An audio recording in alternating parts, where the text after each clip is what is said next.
Hi ಎಲ್ಲರಿಗೂ ನಮಸ್ತೆ. Welcome to my YouTube channel. ಎಲ್ಲರೂ ಹೇಗಿದ್ದೀರಾ? ಎಲ್ಲರೂ ಚೆನ್ನಾಗಿದ್ದೀರಾ ಅಂತ ಭಾವಿಸ್ತೀನಿ. ನಾನು ಕೂಡ ತುಂಬಾ ಚೆನ್ನಾಗಿದ್ದೀನಿ. ಇದು ಬುಧವಾರದ ಬೆಳಗಿನ ವಿಡಿಯೋ. ಮಂಗಳವಾರ ಏಕಾದಶಿ ಇರೋದ್ರಿಂದ ನಾನು ತುಳಸಿ ಪೂಜೆ ಮಾಡೋಕ್ಕಾಗಿರಲಿಲ್ಲ. ಹಾಗಾಗಿ ಬುಧವಾರ ಬೆಳಗ್ಗೆನೇ ಬೇಗ ಎದ್ದು ಗಿಡಗಳಿಗೆಲ್ಲ ನೀರು ಹಾಕಿ ಹೂವು ಕಿತ್ಕೊಂಡು ಮೇಲೋದೆ. ಹೋಗೋಷ್ಟರಲ್ಲಿ ತುಳಸಿ ಪೂಜೆಗೆ ರೆಡಿ ಮಾಡೋಣ, ಬೇಗ ಬೇಗ ಟೈಮ್ ಆಯಿತು ಅಂತ ಹೇಳಿ ನಾನು ಬೇಗ ಕೆಲಸನ ಶುರು ಮಾಡಿಕೊಂಡು ಸ್ನಾನ ಎಲ್ಲ ಮುಗಿಸಿ ನೈವೇದ್ಯಕ್ಕೆ ಏನು ಮಾಡೋದಪ್ಪ ಅಂತ ಯೋಚನೆ ಮಾಡ್ತಾಯಿದ್ದೆ. ಸರಿ ಅಂತ ಹೇಳಿ ಅವಲಕ್ಕಿ ಪೊಂಗಲ್ನ ಮಾಡೋಣ ಅಂತ ಹೇಳಿ ಫಸ್ಟು ಒಲೆಗೆಲ್ಲ ಪೂಜೆ ಮಾಡಿ ಇಟ್ಕೊಂಡೆ. ಒಲೆಗೆಲ್ಲ ಪೂಜೆ ಮಾಡಿ ದೇವ್ರಿಗೆ ನೈವೇದ್ಯ ಮಾಡಬೇಕು ಅಂದಾಗ ಒಲೆಗೆ ಪೂಜೆ ಮಾಡೇ ಶುರು ಮಾಡ್ಕೊಳ್ಳೋ ಅಭ್ಯಾಸ ನಂದು. ಯಾಕೆ ಅಂದರೆ ಅಡುಗೆ ಮನೆ ಅಂದ್ರೇ ಸಾಕು, ಅದೊಂದು ಅನ್ನಪೂರ್ಣೇಶ್ವರಿ ನೆಲೆಸಿರೋ ಜಾಗ ಅಂತಲೇ ಹೇಳೋಕ್ಕೆ ಇಷ್ಟಪಡ್ತೀನಿ. ಹಾಗಾಗಿ ಯಾವುದೇ ಅಡುಗೆ ತಿಂಡಿಗಳನ್ನ ಮಾಡಬೇಕಾದ್ರೆ ಫಸ್ಟು ನಾವು ಒಲೆಗೆ ನಮಸ್ಕಾರ ಹಾಕಿ ಶುರು ಮಾಡಬೇಕು. ಹಾಗಾಗಿ ಇದಂತೂ ದೇವ್ರಿಗೆ ನೈವೇದ್ಯ ಮಾಡಬೇಕಾದ್ರಂತೂ ಏನೋ ಒಂದು ಎನರ್ಜಿ, ದೇವ್ರಿಗೆ ನೈವೇದ್ಯ ಮಾಡಬೇಕಲ್ಲ ಅನ್ನೋ ಒಂದು ಭಕ್ತಿನೋ ಎನರ್ಜಿನೋ ಅದೊಂದು ಇರುತ್ತೆ. ಹಾಗಾಗಿ ನಾವು ಯಾವಾಗಲೂ ದೇವ್ರಿಗೆ ನೈವೇದ್ಯಕ್ಕೆ ಮಾಡಬೇಕಾದ್ರೆ ಫಸ್ಟು ಒಲೆಗೆ ಪೂಜೆ ಮಾಡೇ ಶುರು ಮಾಡ್ಕೋಬೇಕು.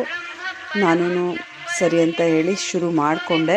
ಫಸ್ಟು ಪಾತ್ರೆಗೆ ಸ್ವಲ್ಪ ತುಪ್ಪ ಹಾಕ್ಕೊಂಡು ದ್ರಾಕ್ಷಿ ಗೋಡಂಬಿನ ಹುರಿದು ಎತ್ತಿಟ್ಕೊಬಿಡೋಣ ಅಂತ ಹೇಳಿ ಫಸ್ಟು ರೆಡಿ ಮಾಡಿ ಇಟ್ಕೊಂಡ್ಬಿಟ್ಟೆ ಅದನ್ನು.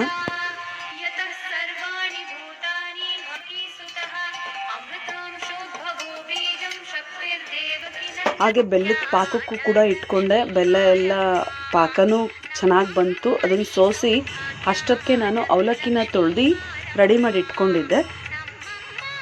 ಪಾಕ ಬಂದ ತಕ್ಷಣವೇ ಅವಲಕ್ಕಿನೂ ಸೇರಿಸ್ಕೊಂಡು ಚೆನ್ನಾಗಿ ಮಿಕ್ಸ್ ಮಾಡೋಕ್ಕೆ ಶುರು ಮಾಡಿದೆ.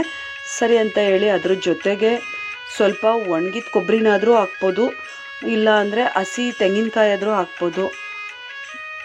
ಏಲಕ್ಕಿ ಪುಡಿ ಎಲ್ಲ ಮಿಕ್ಸ್ ಮಾಡ್ಕೊಂಡು ಬಂದೆ.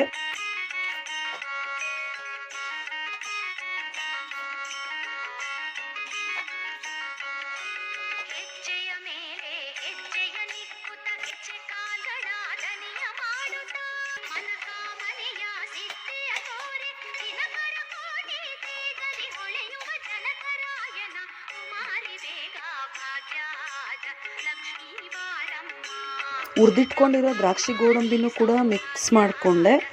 ಫೈನಲಿ ಅವಲಕ್ಕಿ ಪೊಂಗಲ್ ರೆಡಿ ಆಯಿತು. ಅದನ್ನು ಸ್ವಲ್ಪ ಹೊತ್ತು ಮುಚ್ಚಿಟ್ಟು ಆರಲಿ ಅಂತ ಹೇಳಿ ನಾನು ಎಲ್ಲ ಇನ್ನೊಂದು ಸರ್ತಿ ಮಿಕ್ಸ್ ಮಾಡಿ ಸರಿ ಅಂತ ಹೇಳಿ ಮುಚ್ಚಿಟ್ಬಿಟ್ಟು ನಾನು ಪೂಜೆಗೆ ರೆಡಿ ಮಾಡ್ಕೊಳ್ಳೋಣ ಅಂತ ಹೇಳಿ ಹೊರಟೆ.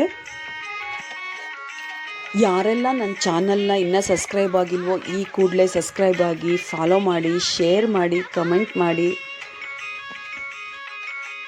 ತುಳಸಿ ಪೂಜೆನೂ ಕೂಡ ತುಂಬಾ ಚೆನ್ನಾಗಾಯಿತು. ತಾಯಿ ತುಳಸಿ ದೇವಿ ಎಲ್ಲರಿಗೂ ಒಳ್ಳೇದು ಮಾಡಲಿ ಅಂತ ಹೇಳ್ತಾ ನಾನು ಈ ವಿಡಿಯೋನ ಮುಗಿಸ್ತೀನಿ. Thank you for watching.